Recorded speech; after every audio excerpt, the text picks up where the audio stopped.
farciya dhakhtarka wuxuu igu yidhi saacada bes baa haystaa ku noolaan kartid iminka goor kastaan dhiman karaa mafaad هو بيعب laba yaro sugo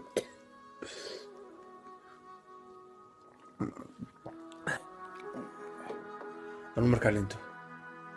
nin kale ma rabin inaa gursatid cabdullaahi mooye عبد الله بابا كي انا عباده maxaa kartan ka guursado cabdullaahi aad iyo aad waan nacabaabiyosa